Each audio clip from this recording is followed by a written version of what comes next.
ఉమ్మడి జిల్లాలో వైశ్య సామాజిక వర్గానికి చెందిన గెలివి రామకృష్ణ, బద్రిశెట్టి కుటుంబ సభ్యులపై నంద్యాల నూనెపల్లకు చెందిన ఉరుకుందా అనే వ్యక్తి మరియు 50 మంది అనుచరుల దాడిని తీవ్రంగా ఖండిస్తున్నామని సిపిఎం నాయకులు లక్ష్మణ్, తోటమద్దులు తదితరులు పేర్కొన్నారు. నంద్యాలలో ప్రశాంత వాతావరణం ఉందని, ఇటువంటి ఘటనలు మరోసారి పునరావృతం కాకుండా జిల్లా కలెక్టర్, ఎస్పీ చర్యలు తీసుకోవాలని వారు కోరారు.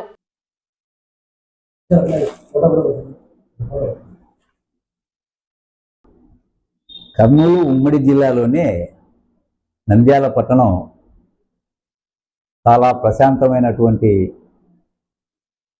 పట్టణం. ఇక్కడ ఎటువంటి బేసిజాలకు పోయి దౌర్జన్యాలు, దాడులు ఇటువంటివి జరిగేవి కాదు.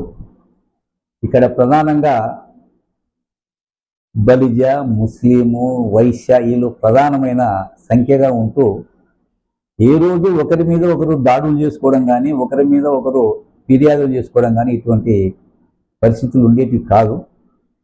మరి మొన్నటి దినం అనుకుంటే మరి అందులో ఈ వైశ్యాస్ కావచ్చు, ఈ మిగిలిన 3 కులాలు కూడా ఎప్పుడూ దౌర్జన్యాలు ఒకరి మీద ఒకరు చేసుకునే సాంప్రదాయం లేదు.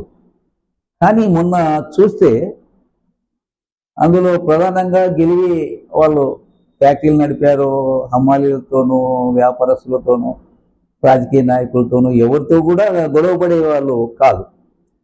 నాకు తెలిసి నాకు సుమారు 50 సంవత్సరాలుగా ఆ కుటుంబంతో పరిచయాలు ఉన్నాయి. మరి మేము సిఐటిగా లేదు పార్టీగా ఎన్నో మా హక్కుల కోసం వాళ్ళతో ఎదురుమల్ల పోరాడిన రోజులు కూడా ఉన్నాయి. కానీ ఏ రోజు కూడా దుబారుగా ఒక మాట అనడమో అనిపించుకోవడం అనేది లేదు. సఖ్యతగానే కూర్చొని చర్చించి మా సమస్యలు ఆ విధంగా పరిష్కారం అయ్యేటివి. కానీ మొన్నటి రోజు వాళ్ళ స్థలానికి సంబంధించిన విషయంలో దౌర్జన్యం చేశారు అని అంటే ఇది చాలా దుర్మార్గం. నంద్యాలలో అందులో నంద్యాల వ్యక్తులు కూడా ఉన్నారని మాకు తెలిసిన విషయం. బయట నుంచి వచ్చి 1-2 సార్లు ఇటువంటి సంఘటనలు జరిగాయి. కానీ ఉండూరు వాళ్ళే అంటే నంద్యాల పట్టణానికి సంబంధించిన వాళ్ళే కొంతమంది ఈ దాడిలో పాల్గొన్నారని అంటే ఇది మరి రాబో కాలము ఎట్లా ఉంటుంది అనేది కూడా భయభ్రాంతులకు గురిగా అయ్యే పరిస్థితి అనేది వస్తుంది.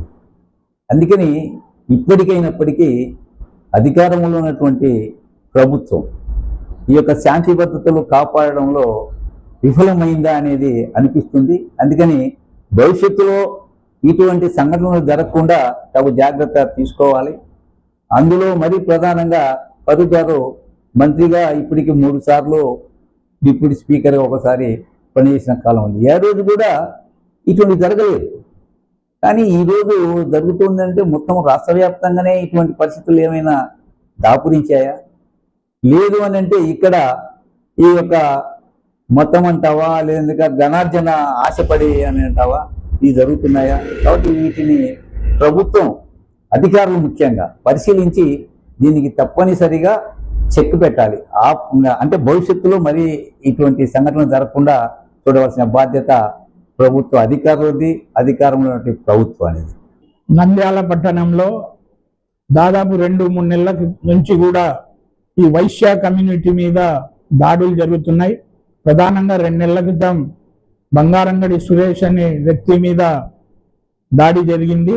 అట్లే భవనాసి వాసుకు సంబంధించి కూడా ఘర్షణ జరిగింది. అట్లే 2 రోజుల క్రితం గెలివి ఇండస్ట్రీస్కు సంబంధించిన రామకృష్ణ మీద కూడా దాడి జరిగింది. ఇది చాలా బాధాకరమైన విషయం. ఎందుకంటే నంద్యాలలో వైశ్య, ముస్లిం కమ్యూనిటీ వీళ్ళందరూ కూడా చాలా ప్రశాంత వాతావరణంలో జీవిస్తున్నారు. అటువంటిది ఈ 3 నెలల కాలంలోనే వైశ్యుల మీద టార్గెట్ చేసి దాడులు చేయడం అనేది కరెక్ట్ కాదు. ఇవన్నీ కూడా ప్లాట్ల వ్యాపారాలకు సంబంధించి స్థలాల విషయంలో గొడవలు జరుగుతూ ఉన్నాయి.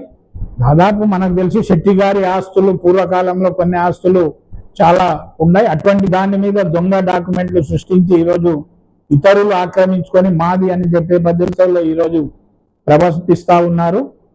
కాబట్టి ఇది సరైనది కాదని చెప్పేసి మేము సిపిఎంగా ఖండిస్తున్నాం. ఉమ్మడి కర్నూలు జిల్లా నుంచి నేటి వరకు కూడా నంద్యాల అనేటువంటిది ప్రజలందరికీ తెలుసు ఎంత ప్రశాంతమైనటువంటి వాతావరణం కలిగి ఉంటుంది అనేటువంటిది. ముఖ్యంగా ముస్లింలైనా, బలిజలైనా, ఆర్యవైశ్యులైనా మెజార్టీ సంఖ్య ఉన్నా కూడా ఎవరికి వారు ఖచ్చితంగా వాళ్ళ సంపాదన పైనే దృష్టి పెట్టి వాళ్ళు ఇతరుల జోలికి వెళ్లకుండా ఉంటారు. అటువంటి క్రమంలో ఈరోజు 3 నెలల నుంచి ఆర్య వయసుల పైన దాడులు జరగడం అనేటువంటిది చాలా సిగ్గుచేటు. దీన్ని సిపిఎం పార్టీగా తీవ్రంగా ఖండిస్తున్నాము.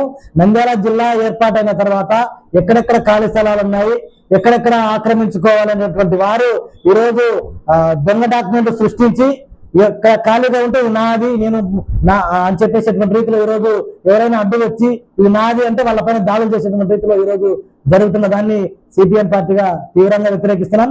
ఇప్పటికే 2 ఘటనలు జరిగినాయి. మరో 3వ ఘటన కూడా గిలివి రామకృష్ణ గారి పైన జరగడం అనేటువంటి చాలా బాధాకరమైనటువంటి విషయం. ఇప్పటికైనా కానీ నంద్యాల పట్టణానికి ఏదైతే గతం నుంచి ప్రశాంతమైనటువంటి వాతావరణం కలిగి ఉంటుందో అనేటువంటి రీతిలో ఈరోజు చూడాలి.